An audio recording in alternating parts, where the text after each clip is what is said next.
vamos a pasar a la siguiente ponencia para ir avanzando. En este caso va a intervenir a través de Teams, porque él, don Alejandro Fuentes Lojo, no podía acompañarnos hoy y desde el primer momento teníamos especial interés en que él, como abogado experto en derecho inmobiliario, pues tanto en primer lugar en el curso de verano que tuvo que posponerse, como ahora en esta jornada, pues nos acompañara.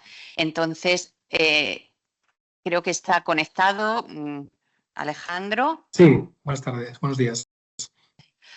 Adelante, Alejandro, cuando quieras. Él nos va a hablar de la ley de viviendas y de los cambios, bueno, lo hemos querido titular ley de enredamientos urbanos, en especial la problemática procesal del inquiocupa, ¿no? Esa figura de la que antes ya nos adelantaba el profesor Carrasco. Entonces, no quiero comer el tiempo de intervención y, por favor, Alejandro, muchísimas gracias por aceptar esta intervención y adelante. Gracias.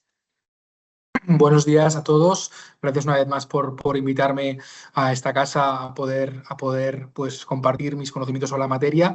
Veo mucho alumno interesado y la ponencia anterior pues, de Sergio Sarre pues, ha sido muy instructiva.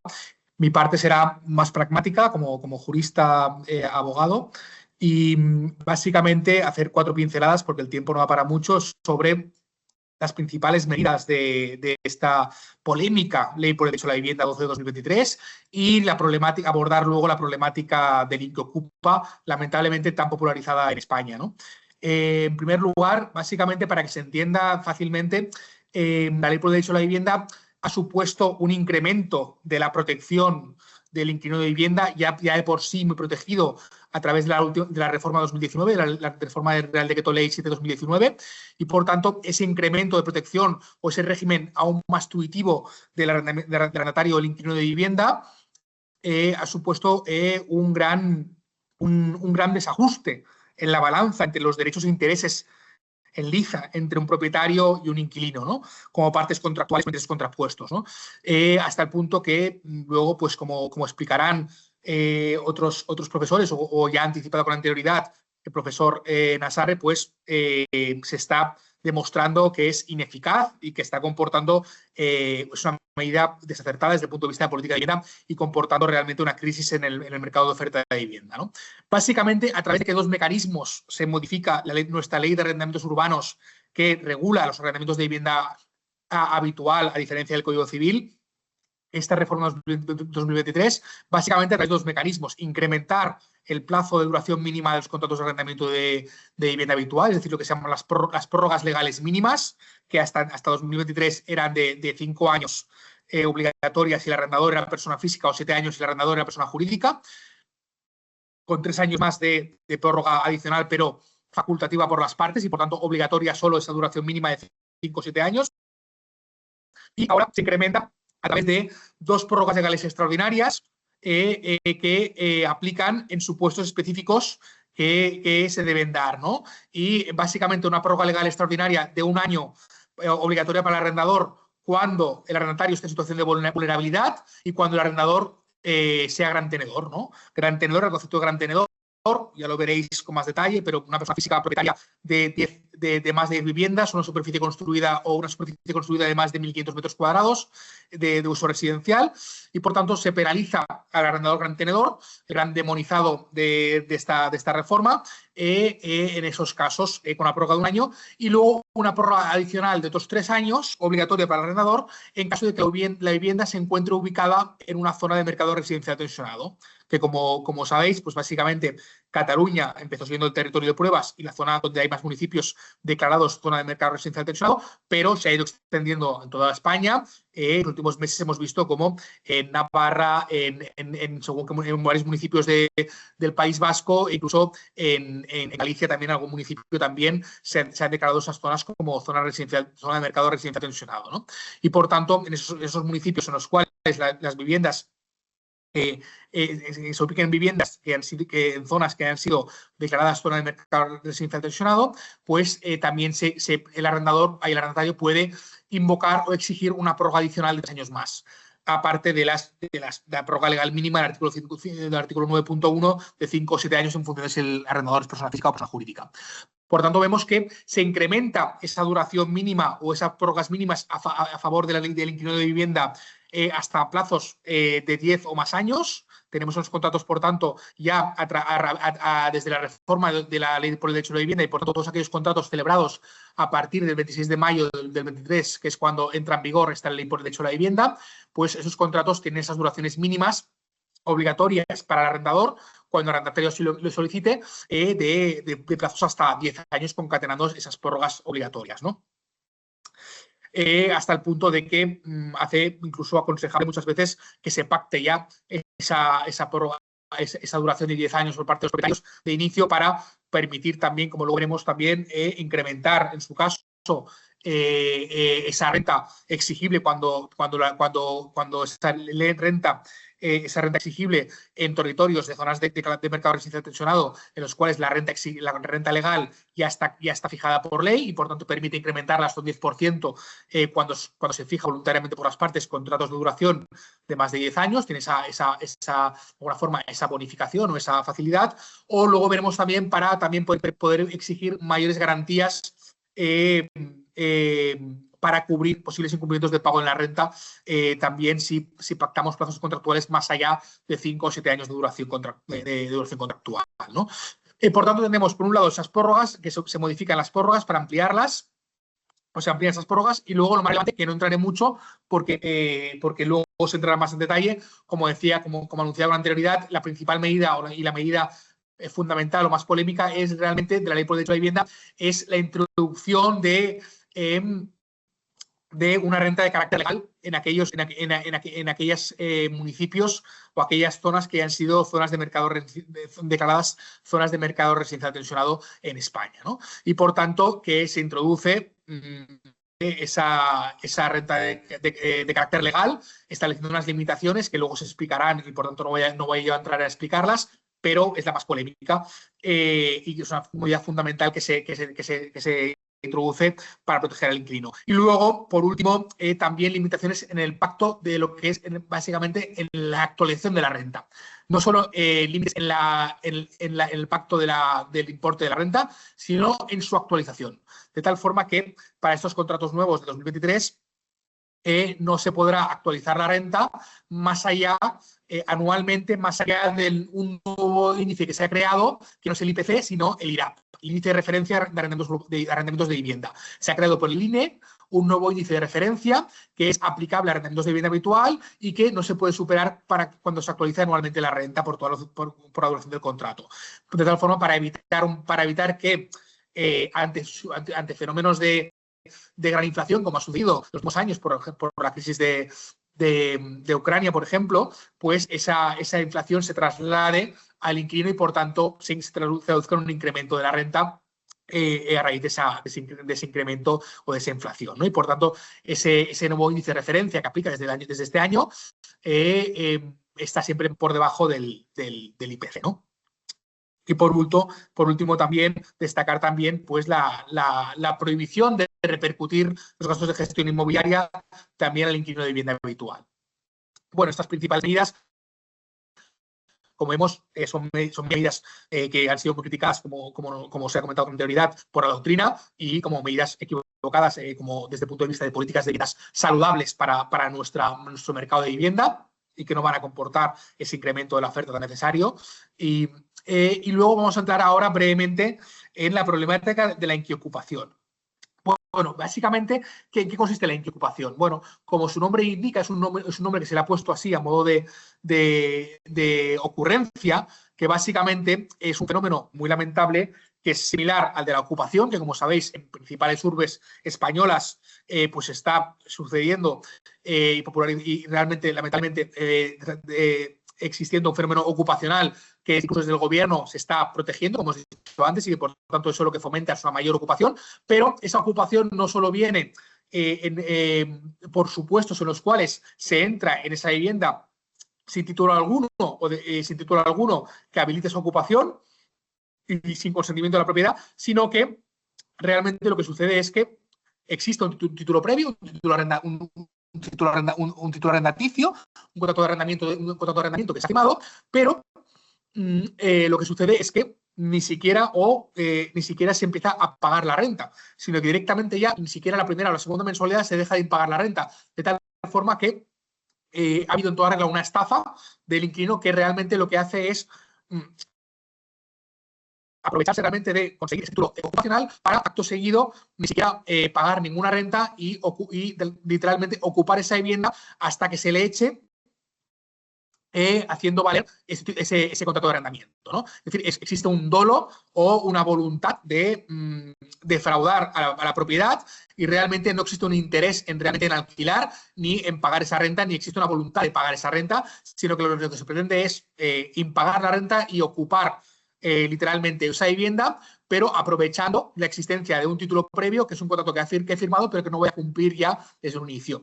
Esto lo he visto habitualmente, sobre todo en zonas también turísticas, en las cuales realmente clientes angustiosos al despacho han venido incluso con ocupaciones en arrendamientos de vivienda de temporada o de vivienda turística, ¿no? Propietarios que tienen en una zona costera una vivienda, una segunda residencia, y que la alquilan en verano como vivienda turístico, pues realmente se alquila como vivienda turística para que solo es por solo periodos inferiores a un mes, por ejemplo, alquilan por 15 días y se encuentran que realmente ese ocupante realmente ni es un turista ni quiere alquilarla por 15 días, sino que lo que pretende es ocupar literalmente, indefinidamente y de forma permanente esa vivienda, y por tanto aprovecha la posibilidad que le dan de ocuparla pacíficamente, y porque realmente firma conforme él o paga incluso anticipadamente lo que serían 15 días de lo que sería esa vivienda de turístico a través de las plataformas habituales de Airbnb, y luego se instala ahí y se queda permanentemente, de tal forma que se encuentra la impotencia del propietario y decir, no, oiga, es que este señor realmente ya vino a ocupar esa vivienda sin ninguna pretensión de alquilarla de forma turística, de forma vacacional ni de forma temporal, sino que su pretensión era precisamente aprovechar esas circunstancias de que mi vivienda operaba en el mercado de vivienda turística, y para entrar de forma no forzosa, sino entrar a través de la cobertura que le da un arrendamiento, en este caso de vivienda turística, para luego permanecer ahí. ¿Qué problema hay procesal? Bueno, lo hemos visto antes, esa misma protección que existe en el derecho sustantivo, en la ley de arrendos urbanos, con el arrendatario de vivienda habitual, también la existe desde el punto de vista procesal en nuestra ley de enjuiciamiento civil, y estas reformas también de la ley por el derecho a la vivienda también han incidido en reformas de la LEC que han protegido no solo al ocupa, sino también al arrendatario que impaga esa renta o que incumple ese contrato de arrendamiento, estando más allá de la duración pactada en el contrato, ¿no? Y por tanto, si bien hay un mecanismo en teoría ágil como es el desahucio por falta de plazo que se ha creado originariamente para permitir al propietario en situaciones de incumplimiento flagrante de las obligaciones contractuales del inquilino recuperar esa posesión lo más rápido posible, pues las últimas reformas que ha habido han ido en la línea precisamente de torpedear esa agilidad y hacer que hasta que los procedimientos de desahucio por falta de pago por excepción de plazo pasen de durar de 3 a 6 meses a 15 meses, por norma general, 15 meses de duración de desahucio actualmente. Para la propiedad, y evidentemente lo que produce es un miedo a alquilar, evidentemente ante el miedo a que cualquier impago pueda comportar la imposibilidad de recuperar o recobrar la posesión de mi vivienda en propiedad, ¿no? Y por tanto, esa falla en el sistema que ha comportado a través de varios mecanismos que ha habido, como es la introducción de incidentes de suspensión por vulnerabilidad absolutamente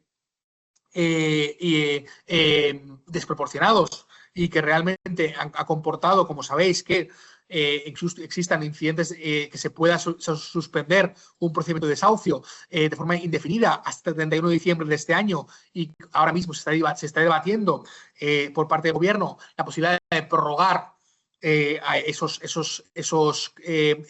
supuestos escudos sociales de incidentes de suspensión de esos desahucios más allá hasta el 31 de diciembre de 2026. Se está hablando de eso y falta ver si finalmente el partido político que está ahora mismo, del cual depende el Gobierno, que es Junts, finalmente da su brazo a torcer para que se prorrogue un año más esta normativa de suspensión de los desahucios que está perjudicando de forma tan notable a la propiedad y al mercado de arrendamiento, ¿no?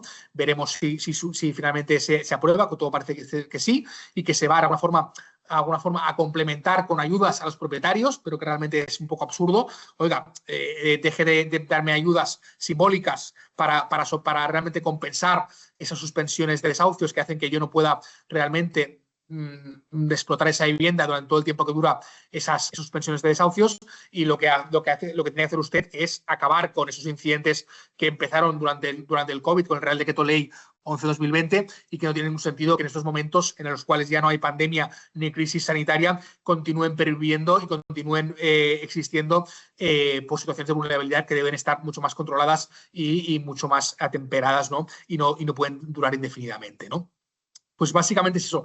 Entonces, ante esa situación, ¿qué hacen de forma preventiva el propietario? Pues de alguna forma intentar asegurar muy bien que evidentemente hacer un examen muy exhaustivo al inquilino que va a arrendar, porque no se la va a jugar a que realmente le paguen la renta a la vista de la imposibilidad y la gran dificultad para luego desahuciar a esa persona, y por tanto se mirará mucho pues realmente realmente que se acredite muy bien la solvencia de sus inquilinos, lo cual perjudica evidentemente a los inquilinos de clase más baja y con menos medios, porque no pueden acceder a ese mercado de arrendamiento, porque se les exigirá unos medios mucho mayores para realmente de solvencia.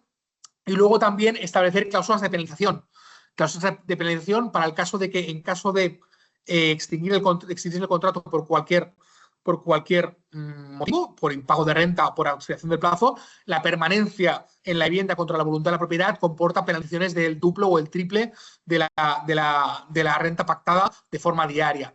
Lo que pasa es que esas penalizaciones no son efectivas en la práctica, porque realmente muchas veces son insolventes, y además que desde el punto de vista procesal cuesta realmente que se puedan realmente vehicular en la reclamación de esas indemnizaciones, en la medida en que no se pueden acumular al desahucio por falta de pago, porque no son propiamente cantidades debidas, líquidas y exigibles, sino que son indemnizaciones que se deben liquidar y que realmente su acumulación es difícilmente viable en un procedimiento de desahucio de carácter sumario, y que debe articularse a través de un procedimiento declarativo de carácter ordinario cuando esos importes son superiores a los 15.000 euros que se establece para la tramitación por juicio verbal, ¿no? Por tanto, la dificultad procesal de exigir esas penalizaciones económicas es muy relevante, y pudiendo comportar incluso una desestimación de la demanda por inadecuación del procedimiento,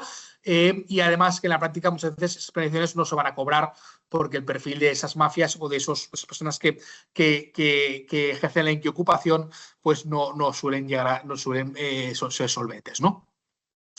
Más allá de eso, como luego expondrá en la próxima ponencia el profesor y el maestro Carrasco, pues más allá de eso, recomendaciones como establecer claramente en el contrato de arrendamiento que el mero retraso de una sola mensualidad de renta ya faculta al arrendador para resolver el contrato y permitir resolver. Lo que pasa es que otra vez estamos en las mismas. Si tenemos una normativa procesal que ahora mismo nos obliga, desde el pasado 3 de abril de 2025, estamos obligados a negociar con carácter previo por una demanda judicial, negociar y intentar negociar con ese inquiocupa una posible solución extrajudicial a través de los medios adecuados de solución de controversias, pues eso me va a demorar ya mínimo 2 meses, porque yo tengo que dar la posibilidad al futuro demandado de alcanzar un acuerdo, tengo que hacer una oferta vinculante, y por tanto debo dar la posibilidad de negociar, y no puedo por tanto poner una demanda sorpresiva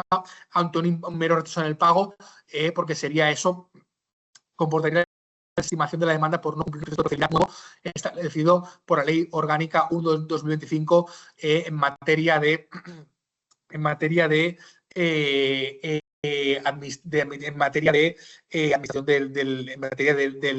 apoyo a la administración de justicia, ¿no? Al servicio público de justicia.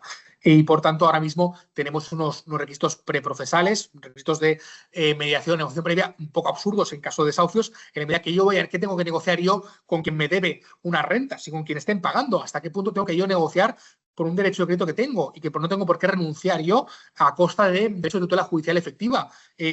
¿Hasta qué punto es constitucional que el legislador me exija para poder poner yo una demanda judicial y para poder ejercitar mi derecho fundamental a la tutela judicial efectiva, me exija que yo transija en un derecho de crédito como puedo yo tener como propietario, ¿no? Vemos que evidentemente plantea visos de inconstitucionalidad esta normativa. Y un poco, yo creo que por el tiempo que se me ha otorgado, pues sería ese un poco el marco general tan desalentador, ¿no?, que tenemos desde el punto de vista tanto de derecho sustantivo como de derecho procesal, y que he tocado en un poco la superficie porque realmente podemos entrar muy al detalle, ¿no?, de esos obstáculos procesales que he comentado, más al detalle de los incidentes en cuestión de Real Decreto 11/2020, de 441.5, pero bueno, básicamente el marco general es este, y la situación es que realmente realmente encontrarse una situación de un inquiocupa realmente plantea una indefensión y sobre todo una frustración para el propietario que como abogado a veces cuesta incluso de explicar y cuesta de que se comprenda, ¿no?, por parte evidentemente del propietario, ¿no? Así que hasta aquí me someto a vuestras preguntas o consideraciones o cuestiones dudas que tengáis y lo que consideréis oportuno. Gracias. Muchas gracias, Alejandro.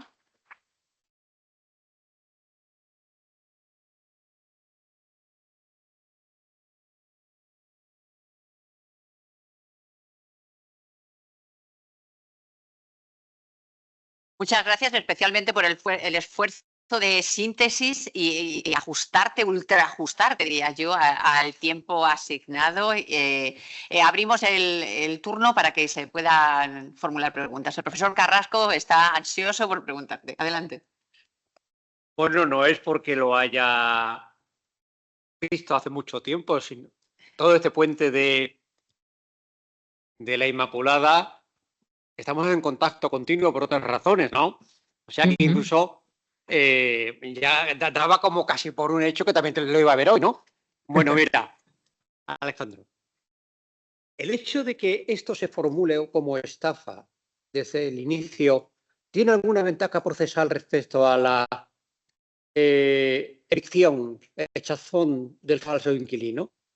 Sí, porque no es un delito de usurpación, como lo tiene previsto en el Código Penal, es un delito de estafa. Estos delitos de estafa también tienen el privilegio de, por decirlo de alguna manera, de desalojo que tienen el resto de las usurpaciones penales. No. Te digo de la estafa porque lo has mencionado tú. No se me había ocurrido nunca, ¿no? Sí, efectivamente.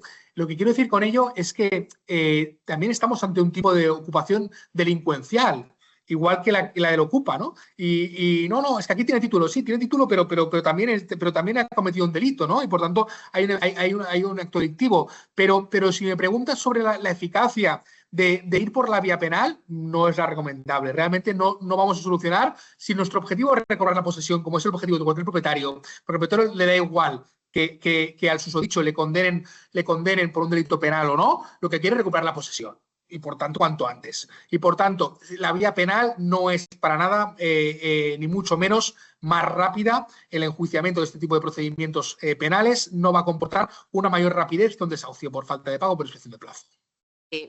Alejandro, traslado una pregunta que aparece en el chat de Elena Roy. Dice, ¿qué consejos darías entonces a un propietario que quiera alquilar? Bueno, lo que hemos dicho antes, lo que se está haciendo mucho en el mercado de arrendaticios, evidentemente, básicamente, curarse preventivamente, realmente, y solo alquilar al final a quien realmente tiene unas garantías de solvencia importantes y que va a poder asumir esa renta a medio o largo plazo, ¿no? Y por tanto, al final, pues se le están pidiendo una serie de garantías y se está pues yendo muy al detalle para evitar el riesgo precisamente del impago, que pues realmente comporta es desastroso, ¿no? Y por tanto, aquí nos encontramos eso, que al final solo se va a alquilar a quien realmente tenga los medios muy por encima de lo que sería exigible, ¿no? Y lo que se exigía hasta ahora, ¿no? Y por tanto, ante el mínimo riesgo de que esa persona pueda impagar, ya no lo voy a alquilar, porque no se puede hacer más. Los seguros de impago están poniendo las botas, evidentemente, los seguros de impago, las empresas de seguros de impago es el negocio del siglo, igual que pasa con los ocupas, con las cámaras de videovigilancia, que esas empresas pues, han crecido cuando no debería ser así, pero con los que han crecido las empresas de bioseguridad, de vigilancia y con los Inquiocupas, por los seguros de impago, ¿no? Y por tanto muchos propietarios, pues oye, seguro de impago y por tanto con el seguro de impago, oye, al menos yo arriendo y si pasa algo, pues con el seguro me cubre al menos durante el procedimiento de desahucio, aunque me dure 15 meses y yo tengo esas coberturas, ¿no? Y por tanto, pues lamentablemente, pues eso pues comporta un mayor encarecimiento también, porque al final eso redunda, evidentemente, en que se va a pactar una renta mucho mayor. Evidentemente, ese coste se va a repercutir, no por vía directa, porque sería, a mi juicio, una cláusula abusiva el repercutir el seguro de impago al inquilino, pero por vía indirecta, a través de rentas, si se puede, se va a repercutir, y el que no lo pueda repercutir, pues lo va a sacar del mercado, ese activo, como pasa en Cataluña. Muchas gracias. ¿Alguna pregunta más? Sí, puedo. Adelante. Muchas gracias. ¿Alguna pregunta más? Sí, puedo. Adelante. No sé si ya lo han prohibido en algún sitio la repercusión de la prima del seguro de impago al arrendatario. Me huele que sí, que en algún sitio está prohibida la repercusión, en algunos sitios, bueno, de la entidad gestora, el sueldo de la gestora de la operación, pero me parece que de las entidades de pago, las entidades de seguro de pago, no, pero imaginemos que a alguien se le ocurriera decir, pues ya no puedes repercutir en el arrendatario la prima que estás pagando por el seguro. Y dice, muy bien, pues no repercuto. Como yo dije, simplemente subo la renta. En la cantidad existente no hay ninguna repercusión porque lo hago en el tiempo cero. Si lo hiciera en el tiempo 1 ya con el contrato estoy repercutiendo, pero el tiempo 0 la renta se ha echado de momento pues 500 euros más. Pues digo porque seguramente algún perverso de este gobierno, de otros gobiernos, caerá en la cuenta de prohibir esta repercusión. Alguna resolución de algún tribunal que ya se ha encontrado con cláusulas de este tipo y que se han denunciado como abusivas y que efectivamente han sido tratadas como abusivas a una resolución aislada, ¿no? Y, igual que muchas otras cláusulas contractuales, ¿no? Arrendamiento de vivienda. Pero sí que es cierto que al final es así. Es igual que se está hablando de prohibir la repercusión del IBI. Se está hablando de prohibir la repercusión del IBI por parte del gobierno. Vamos a prohibir que se repercuta el IBI al arrendatario. Se está hablando de esto, ¿no? De repercutir, y por tanto es evidente que si se habla de esto, el otro, pues aún más, ¿no? ¿Y por qué? Porque se está viendo al final que en comunidades autónomas donde se está aplicando el régimen de contención de rentas, como es Cataluña, que lamentablemente hemos sido aquí el campo de pruebas, se está viendo que evidentemente el propietario pues busca otras formas de alguna forma pues de incrementar esa renta exigible por vía indirecta, ¿no? Y a través de IBI, a través de repercusiones de otros conceptos, ¿no? Y que por ley son prácticamente permitidos, con independencia de quién sea el sujeto pasivo de ese impuesto, de esa tasa. Y por tanto, se está hablando de esto, de prohibir esto, y es probable que haya una reforma de la LAU, se está hablando de esto, de reformar la LAU, simplemente a efectos de prohibir esos conceptos que están en el artículo 20 de la LAU y que siempre han estado allí, y de prohibir que por la vía indirecta se pueda incrementar la renta por estas vías, ¿no?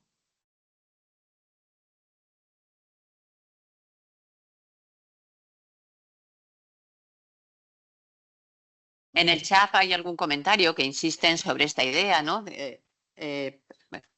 Sobre el carácter abusivo de trasladar pues seguros o exigir avales por encima de lo legal, pero claro, siempre está la picaresca y la práctica encubierta, ¿no? O sea, si tú impones o trasladas el precio del seguro, entiendo que se puede tratar como un contrato vinculado, se puede considerar que es abusivo, siempre que por otra parte tengas una empresa también como arrendador, porque si es un particular, pues lo tienes más complicado.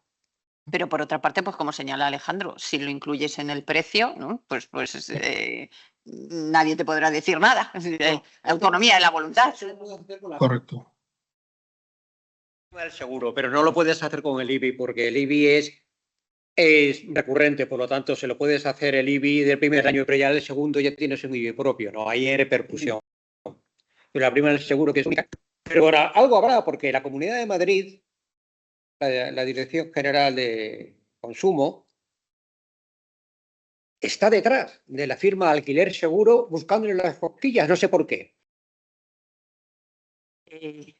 Por favor. Claro, no ahí me también está el mecanismo sancionador, ¿no? Que también estamos viendo que yo creo que va a coger gran protagonismo, ¿no? Próximamente. Ya lo está cogiendo en Cataluña, ¿no?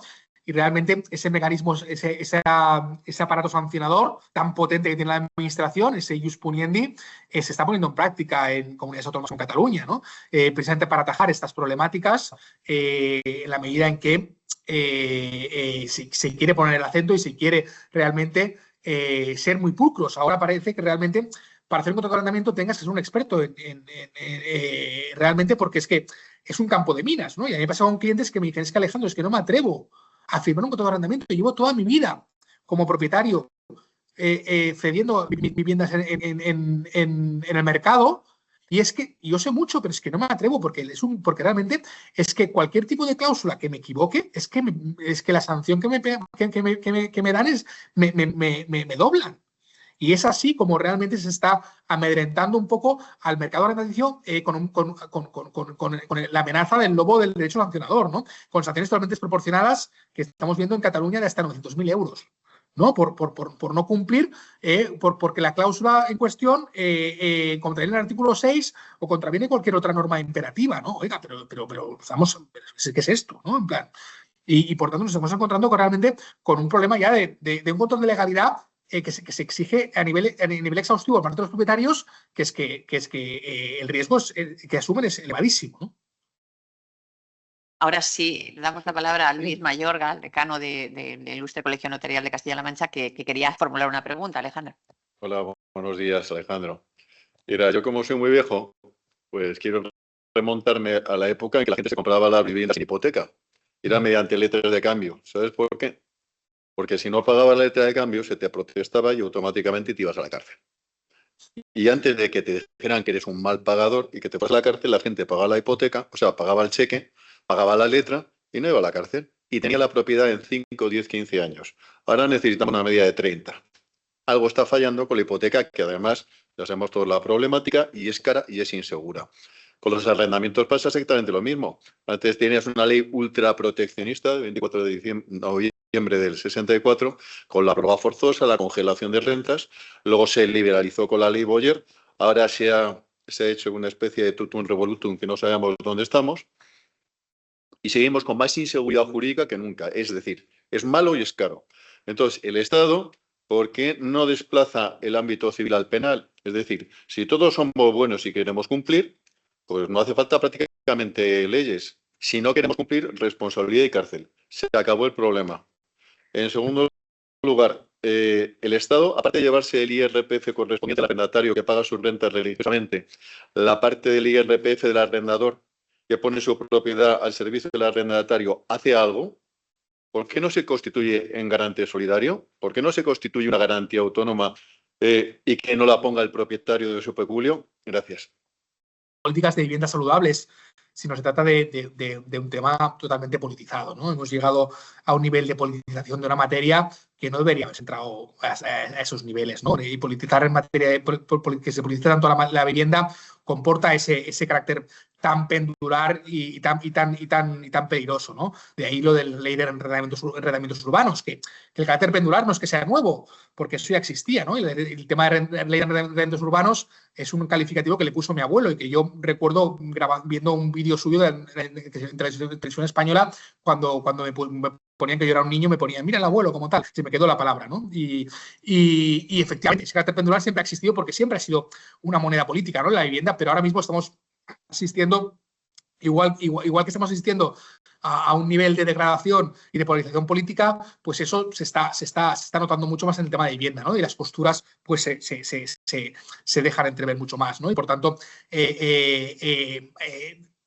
pues el sistema falla y deja entrever pues lo equívoco que está siendo todas estas normativas, ¿no? De la ley por derecho a la vivienda, la ley orgánica 1/2025 y por tanto, por mucho que se critique, si la voluntad política es tirar para adelante y como explica muy bien el profesor Nassarre, que mejor que él para decirle al político que oiga, fíjese usted que para algo me he estudiado, ¿no? Pues pero al político no le interesa eso, le interesa el voto, que es otra cosa, ¿no? Y al final Evidentemente, la medida de limitar rentas, pues yo siempre he dicho que es una medida que es muy fácil realmente de acoger y creo que se va a acabar copiando en toda España, aunque no sea eficaz, ¿no?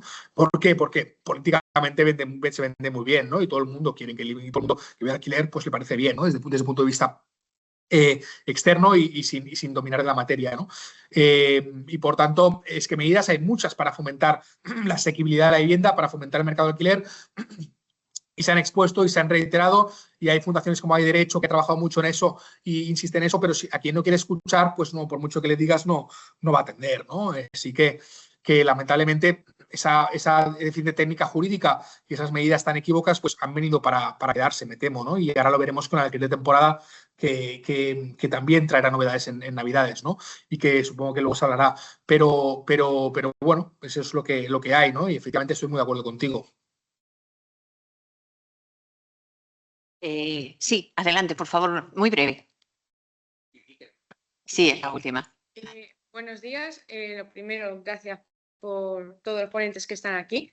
Y lo segundo, tengo una pregunta, porque si queremos endurecer las condiciones para que se pueda alquilar para precisamente evitar la ocupación, pero por otro lado tenemos a Europa arrebatando más la soberanía a los estados respecto a la vivienda y queriendo reformular el parque móvil para que se construya según Viena o según Centro Europa, ¿qué va a pasar? Porque por un lado no se va a poder alquilar porque van a poner también seguramente sus condiciones de alquiler, que son muchísimo más rudas que aquí en España, para evitar la ocupación o por su modelo, y por otro lado te van a impedir que tú seas un propietario privado. Con lo cual, exactamente qué va a pasar, porque los jóvenes o todas aquellas personas ni van a tener propiedad privada ni van a tener oportunidad de emanciparse en algún momento de su vida. Gracias. Sí, el panorama es desolador y por tanto lo que está pasando y lo que estamos viendo es que la oferta de vivienda habitual está cayendo y por tanto el parque la oferta de vivienda en tenencia arrendaticia pues está bajando mucho, ¿no? Y cuantas más políticas evidentemente restrictivas, pues más baja, porque al final pues el propietario no tiene salida, ¿no? Porque hay mucha gente que dice, o sobre todo políticamente se dice, no, es si les prohibimos o les limitamos el alquiler de temporada o el de vivienda turística, como le estamos prohibiendo, limitando usos alternativos, para volver a la vivienda habitual. Eso no es cierto, es una falacia. Es que el propietario tiene otra salida, que es vender, que es sacarlo del mercado. Por tanto, tú no puedes obligar al propietario a ponerlo en el mercado de vivienda si no quiere, habitual. Y por tanto, y no es cierto que no existan alternativas, ¿no? Es que como limitamos el temporada y el de vivienda turística, no va a tener más remedio que ponerlo en vivienda habitual. No es cierto. Eso no va a comportar que vuelvan al redil, porque lo que hacen muchos de ellos es invertir y ya está. Y por tanto, ¿qué hace? Merma la oferta arrendaticia, porque muchos propietarios no les va a interesar porque tiene un mínimo de rentabilidad, evidentemente. Es que para eso está el mercado. Y por tanto, lo que está pasando en Cataluña es esto, que se está reduciendo la oferta de alquiler de vivienda y por tanto, ¿qué sucede? Efectivamente, pues que muchos jóvenes no pueden emanciparse porque no encuentran viviendas donde alquilar y por tanto no hay producto. Y por cada vivienda que sale al mercado, te encuentras con cientos de demandantes que las agencias inmobiliarias no pueden abarcar. Pero es que, ¿cómo puede ser? Y es realmente, pues realmente muy preocupante, ¿no? Entonces ya sabemos cuál es la solución, ¿no? Pues más vivienda pública y sobre todo pues promover e incentivar al privado para que la vuelva a poner en alquiler, porque si no pasará como está pasando, ¿no? Que el propietario no le va a ser los números y evidentemente si no salen los números, ¿qué hago? Pues vendo y no lo pongo y lo saco del mercado de alquiler. Solo un apunte, una nota de esperanza o no sé. Ayer el Consejo de Ministros aprobaba un Real Decreto en el que se prevé un aval para facilitar el acceso al alquiler a personas jóvenes menores de 35 años que han cumplido una serie de requisitos. He consultado luego a ver si estaba el Real Decreto, pero de momento no está. En la nota de prensa del Consejo de Ministros sí está. Entonces, bueno, estaremos un poco atentos porque parece que el Gobierno, pues, bueno, toma alguna medida. Bueno, lo gestionará la comunidades autónomas, con lo cual ya Pues un poco la inseguridad está Bueno. servida, ¿no? Es una cobertura de impagos. Sí. Exacto. Bueno, Personalmente, yo. ¿cómo que? Eso si lo planteamos formalmente por escrito hace unos meses y personalmente yo. Pues enhorabuena, Luis, por la iniciativa. Veremos Soy cómo, muy viejo. veremos cómo sale, cómo se perfila, pero bueno, pues eso, lo que decía, ¿no? Algún intento de animar el mercado del alquiler. Lo dejamos aquí, damos las gracias a Alejandro Fuentes Lojo. María.